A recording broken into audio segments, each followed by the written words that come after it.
I came to this game wanting life experience, and there I had it was life experience, but like I think it made me feel really bad about the person I was. I was just kind of, have you ever heard that saying, hurt people hurt people? So I was just like really kind of taking a look in the mirror during that time and reflecting, why did I make that decision? And a big part of me still will stand by that decision because it was strategic, and like I love the game and that aspect that they gave us an opportunity to do something like that. But also I was given a chance to potentially help a friend that I made in the game, and I don't know, I just had a lot of self-reflection at that moment in time.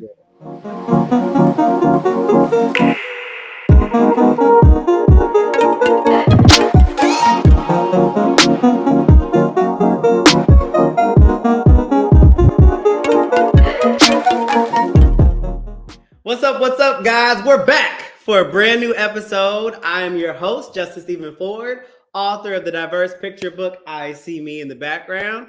And this is JustinTIME for StoryTIME. Now, as you guys know, I had an amazing opportunity to happen to be on the #1 show on Netflix right now called Squid Game, The Challenge, Player 154. And I know typically we're talking about children's diversity and inclusion. And I thought I met so many inspiring people. And of course, we have inspiring stories. So why not share those on JustinTIME for StoryTIME? So I met so many people, have so many new friends, and I want them to have the opportunity to tell what you did see, what you didn't see, and everything in between on Squid Games, The Challenge, streaming right now on Netflix, the #1 show. So without further ado, you're just in time for StoryTIME, and welcome to the show, player number 134, Dani. Hi, everyone. So happy to be here. How are you, Dani? I'm so good. How are you? I mean, you're a celebrity now, so no, I'm not. Stop it. I'm just a normal person. That's what celebrities say. I'm normal. Right. Right. Well, thank you so much for taking the time to come on JustinTIME for StoryTIME. I know you've been really busy, but this is going to be unique because it's a little player-to-player experience. You know, I'm so excited. I was there. I know what went down. You were there. You know what went down. So, are you ready to have a good time? Yes, I'm so excited. Okay. So first off, let everybody know who Dani Player 134 really is. Ooh, what a great way to kick this off. Hi, guys. My name is Dani Tomplay. I was player 134 on Squid Games, The Challenge. I currently work in hospitality in Orlando, Florida, but I am from New Orleans, where my people at. So I've been raised in the South my entire life, and I had this wonderful opportunity to compete on Squid Games, The Challenge. And, you know, it was a challenge. As you could see, through episodes 1 through 5, and I'm sure you'll see with the rest of the episodes. It was a hard time, but I had such a great experience filming the show, and it really tested me for sure. So we're going to talk about those tests in a second, but before we start all of that, so Squid Games, were you a fan of the original show? Did you? Yeah, I think. Yeah, absolutely. So I think I was a fan when everybody else became a fan. Like, I think I was maybe 2 weeks behind the trend when everyone started watching it during the pandemic. But I eventually watched it and I was hooked. And then I found out about Squid Games, The Challenge via TikTok. Right. There was just like a casting call for it. And I immediately applied because I thought it would be really interesting. And it was. And you were. It was. You were right about that. Yeah. So you apply, or have you always been kind of an adventurous person where you just kind of live life to the fullest like that? Yeah, no, I think at that moment in time, that's exactly what I was looking for. I wasn't really putting myself out there. I was kind of numb to everyday life. And I was really seeking some type of big adventure and to meet people and to travel. And what better opportunity than to go on a reality TV competition show and also have the chance to win $4.56 million. Win-win. So yeah, it's exactly what I was looking for at that moment in time. Awesome. Okay, so you go on the show. Now, I remember I applied for the show in like September, like that second casting call. Do you remember around the time you applied? I think it was like June or July. It was during the summertime. And I think I was like one of the first people to see the TikTok because I was actually following the casting director. So. Okay. Very cool. So you see the TikTok, you apply for the show. Like I said, I applied in September, got a call back in like December, and then was on a plane in January. So you had like a 6-month wait. Yep. Yeah. And I think I heard back from them after submitting that video, like a week after I submitted the video. So like I remember I picked up the phone and they were like, Squid Game, the challenge. And I was like, this is a scam. I'm about to hang up. So, and they were like, no, please stay on. And I was like, okay, give me the rundown. And then, it was just like momentum since that 6-month mark. Cause like we had to go get like physicals done, mental evaluations, things like that. So that was wild. So that whole casting process comes, we hop on a plane, we're out to London, and then we have to kind of quarantine for about a week. I know I had to quarantine for maybe about a week. How was that process? So what a lot of people don't know is we go to a hotel. We're not talking. There's guards in the elevators, guards in the on each floor. Right. How was that whole week for you? Because for me, I feel like that's when the mental aspect kind of started. Yeah, what a crazy experience to have to explain that to someone too. And this is my first time traveling internationally. Really? Yeah, so I was all by myself on that plane, wondering like how far are we going across the ocean, and then we pull up to the hotel and there's just already a line of people and you're like, okay, this is my competition. And nobody's smiling except, the welfare team, the Netflix team. They're all like smiling. They're happy to have us. Contestants are like, and I was just like, oh God, I'm gonna get eaten alive here. And you're right, like we couldn't talk in the elevator. Like they were watching us do that during our meal times. We had to like be in silence the entire time. I almost started cracking out laughing one time because it was just so awkward. Yeah, it was. But it was fun. It was cool. I know my room, I was staring at like a wall for 6 days. Did you have a good view? I had like on the opposite side of the tower view. So like I had water, but it wasn't the tower. Okay. I wish it was the tower. I know. Pretty view. Know. Looking out at London. Okay, so what did you do to prepare for the games? Absolutely or did nothing. You do anything? I did absolutely nothing to prepare, which looking back on it, I probably should have. I was like, no, like, I don't want to overthink it. Like, I'm just going to go in and I'm going to be great. Yeah, I'm going to excel. Yeah. And of course, this is just really ironic. I was like, the cookie game is going to be the easiest one. And then that was my demise. She said, okay, we're going to get to that. We're going to get to that. So, no practice. You wanted an adventure. You're excited for this. We love it. And then the day comes where we have to turn in our cell phones, turn in our tablets. We get our number. You get the number player 134. And they were on a bus in the freezing cold in the middle of the night, like 2 or 3 o'clock in the morning, headed to, we don't know. So they don't tell us anything ever. Right. Yeah. Once we turned the phones in, I think I started to freak out a little bit. There was no chance I was sleeping that night at all, even if we had to wake up at 3 a.m., which like they were still collecting our bags pretty late too. So there was no chance any of us were getting sleep that night, I don't think. And then we get on these buses and they're like, shh, don't talk to anyone. So of course the social butterfly in me is like wanting to make friends and everything like that, but we just had to sit in silence. And then we pull up to this bunker and it's very chilly outside. Put it nicely. Yeah. Put it nicely. Yes. And they gave us some layers, right? But like we definitely could have used a few more. But yeah, I guess it's in the title of the show, The Challenge. Yeah. Well, that's the part. So we pull up to this airplane, you're freezing. We wait around, we get strapped up with the devices that explode if you die. I didn't know. I thought it was like a mic pack. I didn't know what that thing was. They don't tell you. They're just like, turn around, lift your shirt up. All right, next. Right. And then we all line up in 4 lines. And for me, that was the first time I really saw like 450 people in one place. Yeah, I really doubted if they were actually going to cast 456 people because, like, honestly, they could have thrown 200 people in there and it would have looked like 456 people, you know? Yep.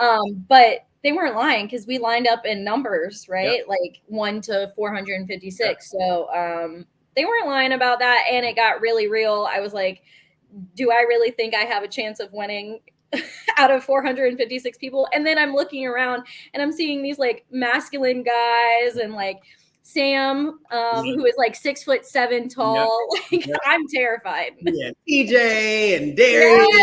Yes. And, but we had like ex-Olympians there, war vets, like Survivor. Shout out to Figgy. But okay, so we walk in, the green doors open. Please tell me how you were feeling when we walked into red light, green light. My gosh. Wow. So I was in the back of the line, so I heard everyone react to it before I got to see it. And I think at that moment in time, none of us actually knew it was red light, green light yet because they didn't tell us. We just had to go in and look. So everybody was screaming, and I didn't really know what screaming meant. Yeah. I was assuming red light, green light, but then once I saw it, it's just so intimidating, right? Like the doll at the end of the line, and then you're realizing how far the line is away from you and the doll. Like I had to like squint to see her eyes. Yes. She looked small, but she was so far away. Exactly. And I am no track star. I have asthma. Like I was doubting if I was going to make it across the line. I have asthma. Like literally. And it was cold. So that was freezing. Hey, but you know, they didn't really give us I was in the back, so I don't know what your strategy was with red light, green light, like lining up. But my idea was like, I'm going to hide behind some tall people. So I stood in the very back, which just so happened to be behind Sam. And I was like his shadow the entire game. So I just followed him. And I was hoping like, you know, I didn't know Sam yet, but I was hoping that like if they sensed movement, he would get out before I did. Like, yeah, literally. I kind of had a similar strategy. I was in the very back of the back. And I remember after the first round, I wasn't even over the line. Me too. I think it took like 2 songs to get across. I was on the right side. You must have been on the left side. No, I was on the right side.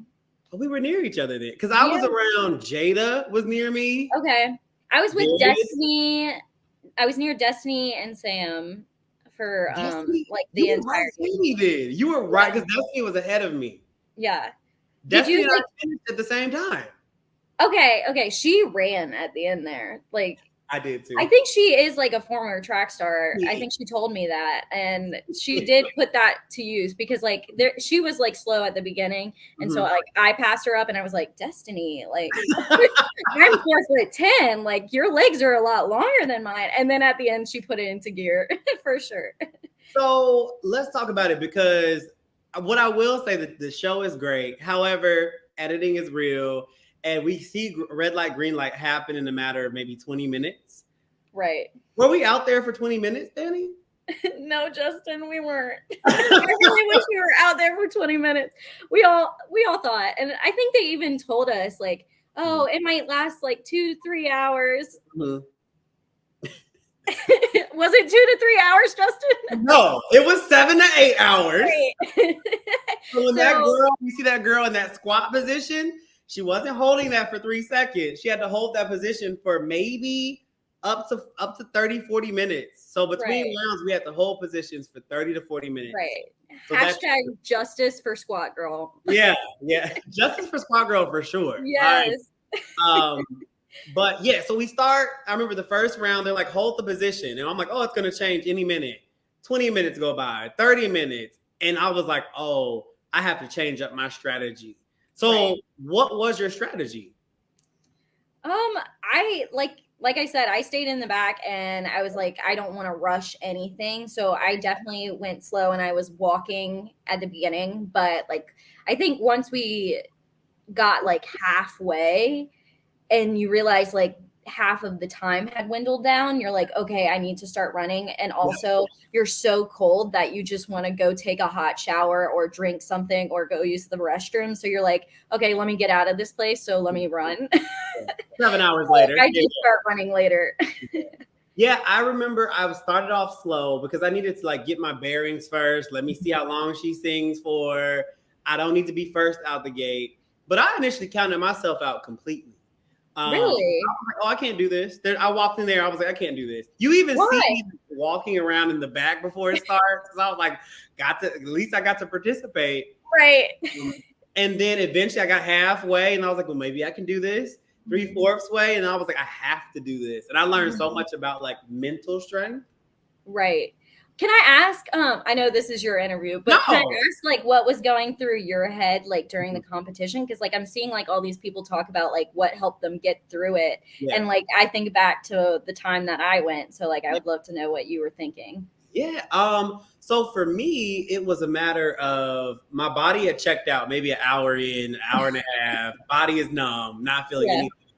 And I've never like had to like, I feel like everybody who made it through red light, green light has some type of extra strength in them to be able to push because it became completely mental. So I remember thinking about my friends, you know, I could hear them in my head saying, breathe, you got this.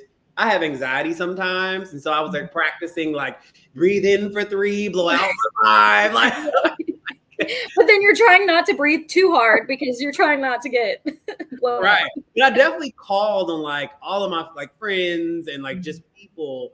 But I found an inner strength I've never tapped in to. And if I didn't win, the show like gave me that. And that's a huge win for me. Right. What did you do? Yeah, no, I think I thought the same thing. I was just thinking about all my family and friends and like the hardships that they've gone through and like how this is like you said, just a mental competition. Like you can do it. You just got to put your mind to it. And also, what are you playing for? Like, why do you want the $4.56 million? What are you going to use that towards and everything like that? For me, it's like a lot of my family and friends have big debts that they need to pay off. So like, I would love to contribute to helping in that anxiety. So I was just thinking about them the entire time. You're such a good person. What would you have done with the money? What did you say? You're such a good person. What would you have done with the money? Yeah, I definitely other than give it away. So sure, you're going to give some to people. Yeah. What would you do for yourself with the money? Maybe that's the better. Well, actually take a trip to Europe. That wasn't me in a bunker, probably. like that was my first time to Europe, and I took a picture of Big Ben from my Uber. My Uber back to the airport was me getting to see Big Ben. So you didn't stay in London for a couple days after. I think they let me stay at the hotel for like 2 extra days after, but like they were like, don't go anywhere. So I was scared. Yeah, I didn't want to get on their bad side.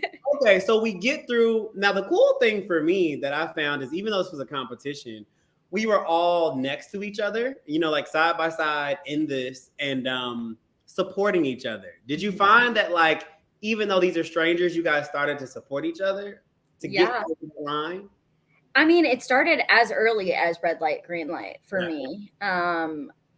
Destiny, my ride or die queen, Destiny. So this is a fun part. Like, I don't know if anybody talked about, but do you remember when they played Dua Lipa on the set of red light, green light? They played like a song and we all just were like, why are they playing this song? Wait, what? Now, you remember this? Dua Lipa? Yeah, they were playing, I forget what song, but it's on my Squid Game's Spotify playlist, along with like the music that we woke up to. Yeah. But they played like a random Dua Lipa song while we were waiting to play the game for red light, green light. And me and Destiny were just like hyping each other up, dancing, and everybody's just like looking at us like they want to kill us. Yes, that one, I think. So yeah, that was definitely fun. And I know during red light, green light, you know, when we were able to like maybe talk a little bit, we were giving each other positive affirmations, everything like that to get each other through. Yeah, you're like, keep going. You gotta go. Move the path away. You make it over the line. What was that feeling like? Because I was like, wanted to cry, smile, laugh, gas, everything at the same time. I was like, I just want a hot shower right now.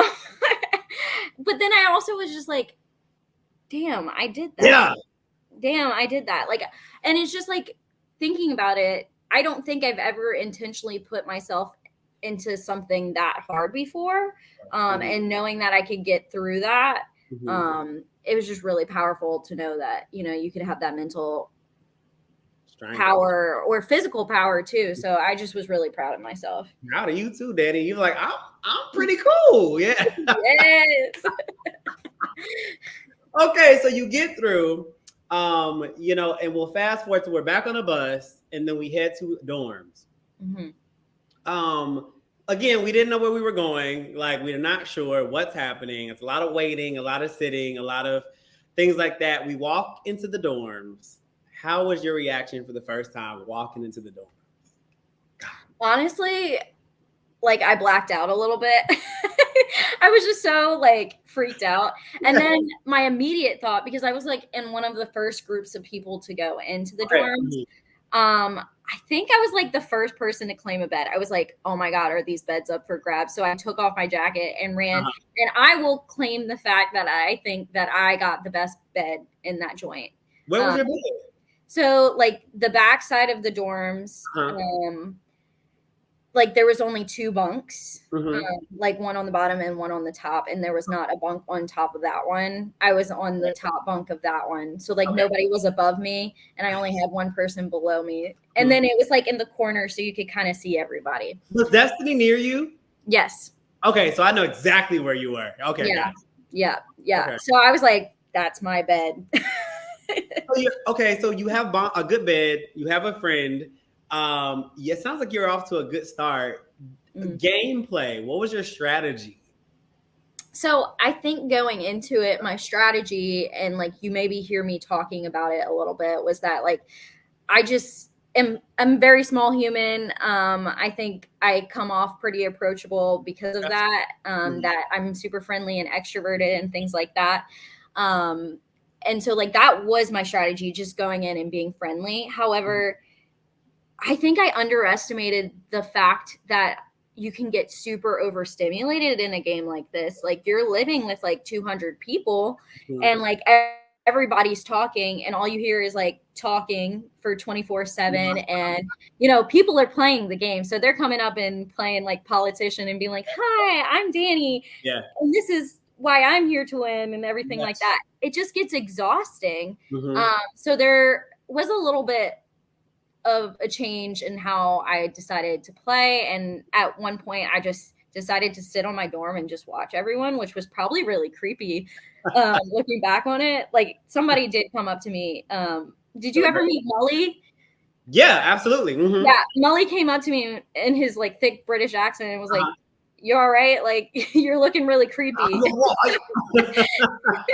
I was like, okay, I can't look like this. So I got up and I started talking to people a little bit more, but yeah, adapt.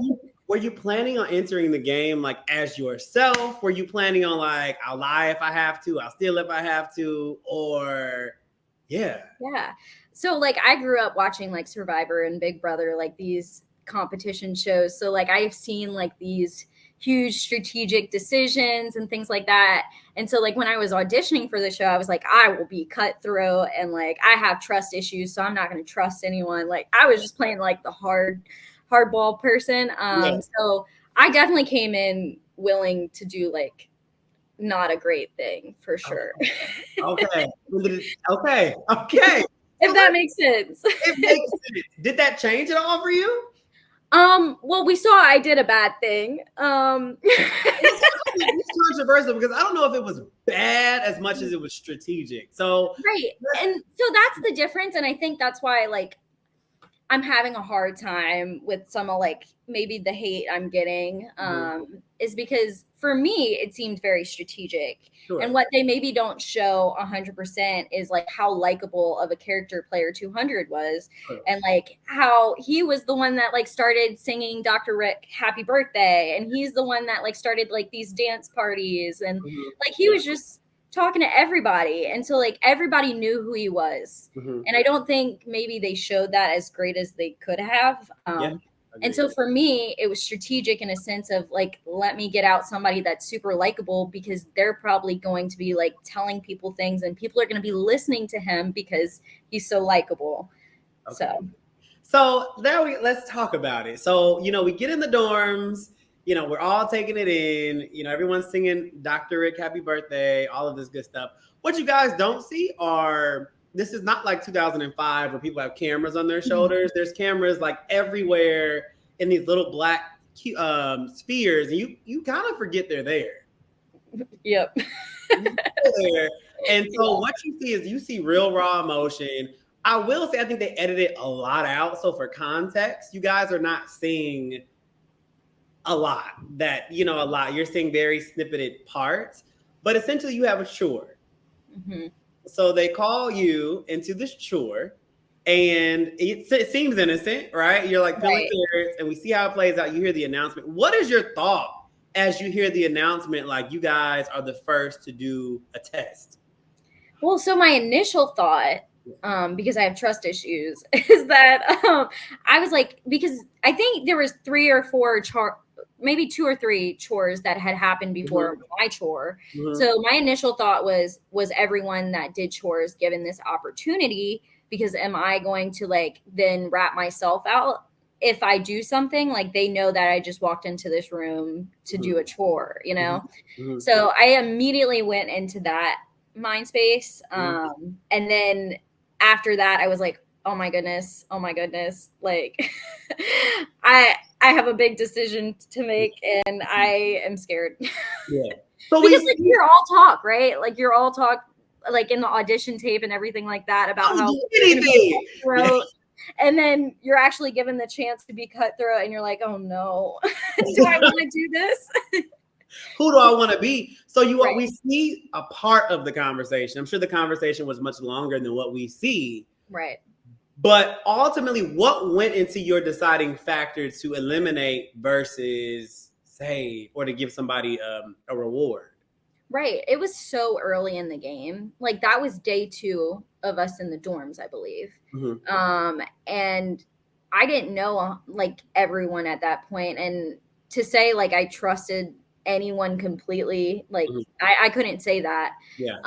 And then me and Kyle also had never met each other before that point in time. So it was going to be very difficult to come to consensus on who would want to help.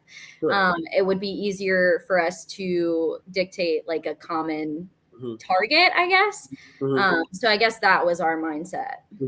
Gotcha. So you never once thought, let me give him a reward. It was always like, eliminate.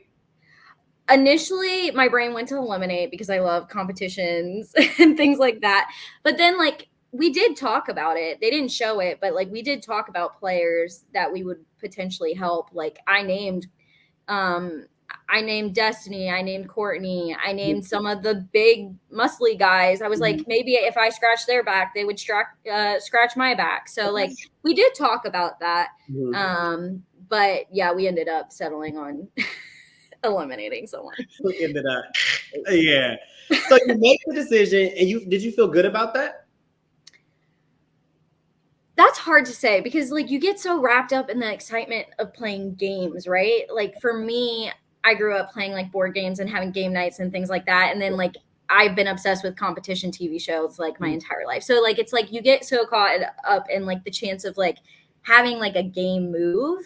And like in my mind, I was like, this is the first person to make like a big move, which like we do find out like me and Kyle did have the first chance to have a big move. So like I think I was so caught up in that I didn't really think about the negative. And I think as soon as I walked out of that room and saw everyone and had to make eye contact and then also look at 200 in the face, like I immediately started feeling bad. That was going to be my feeling bad. question. So you say eliminate. Are they just like, okay, thank you. Your chore is now done? Yeah.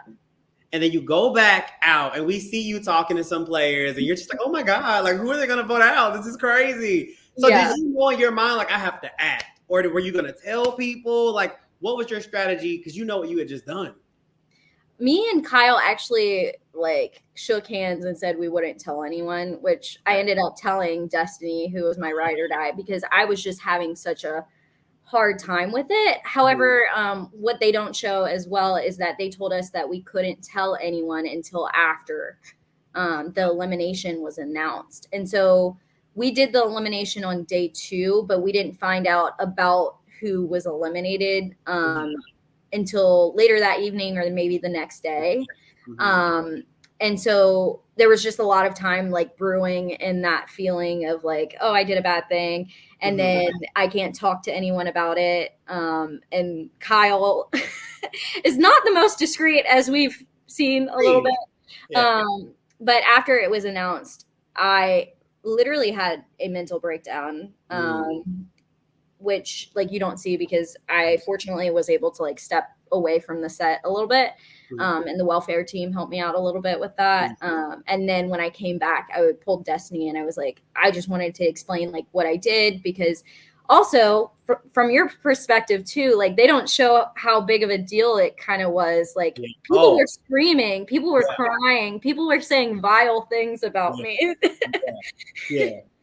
And I'll speak to that too, because the very unique thing that we went through, I mean, going through red light, green light, we kind of trauma bonded. I think everybody was like, you know, went through this crazy thing together.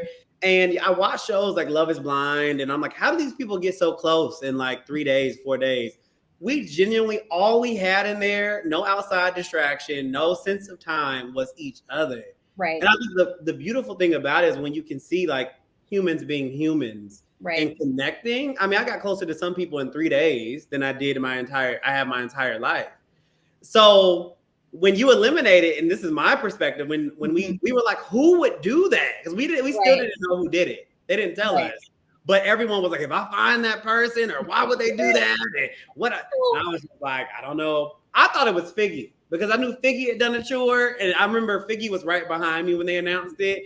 And she was like, I didn't do it. And when we didn't know everybody doing chores, some of them were just chores. Some of them weren't. Right. So, and I mean, people suspected Kyle. So I thought, since people suspected Kyle, did they also suspect me? But I don't think a single person suspected me. At least from what I'm hearing from everyone now is like, oh my God, we were so surprised. It was you. Which I feel bad about. You did a good job at, you know, kind of concealing it. So after that all happens, you see the whole reaction that caused. Did that change your mind about gameplay? Honestly, I really went into self-preservation mode because I was really hurting at that point in time. I think, like I said, I came to this game wanting life experience, and there I had it was life experience, but like I think it made me feel really bad about the person I was. I was just kind of, have you ever heard that saying, hurt people hurt people? So I was just like really kind of taking a look in the mirror during that time and reflecting, why did I make that decision? And a big part of me still will stand by that decision because it was strategic, and like I love the game and that aspect that they gave us an opportunity to do something like that. But also I was given a chance to potentially help a friend that I made in the game, and I don't know, I just had a lot of self-reflection at that moment in time. Which is a beautiful thing, though. I mean, and kudos to you for being able to like take a look in the mirror and be like, I don't know if I did that, if I were to do this again, would I do that? Like, who do I want to be? You know? Right. So I'm gonna circle back to that really quick. Let's talk about Dalgona really quick. So, you know, they see like, I think they play songs like something about karma, and like karma is alluded like in the show. But we go into Dalgona, we walk into that white room. Again, we have no clue what's going on. How did you determine which line you were going to get in for your shape? So my favorite number is 43. So I knew I was going to either choose 3 or 4. And I Both. remember, right, both bad. I need a new favorite number. 12. Right, literally. And I remember Destiny and Courtney got into line 4, and I was like, guys, we'll have better odds if we split up.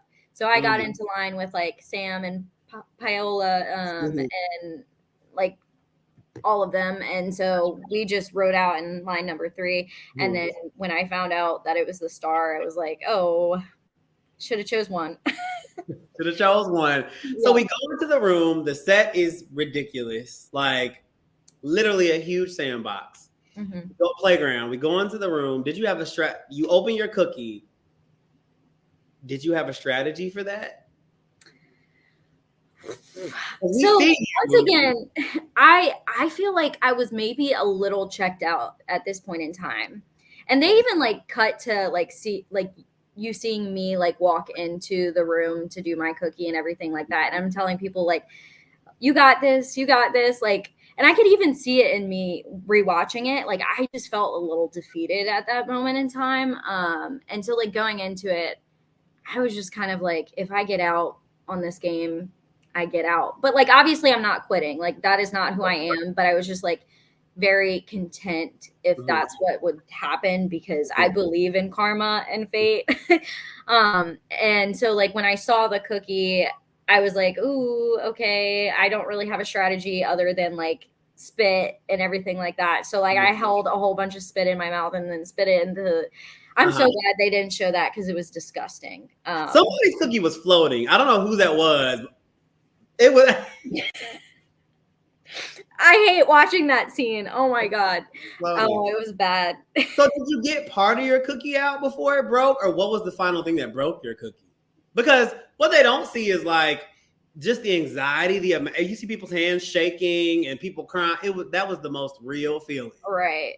See, I think my hand was maybe shaking a little bit, but I was so numb. I was so numb during that point. I was just so checked out. And I know for a fact, and if you zoom into like the part where like my cookie breaks, I had already broken my corner. Okay.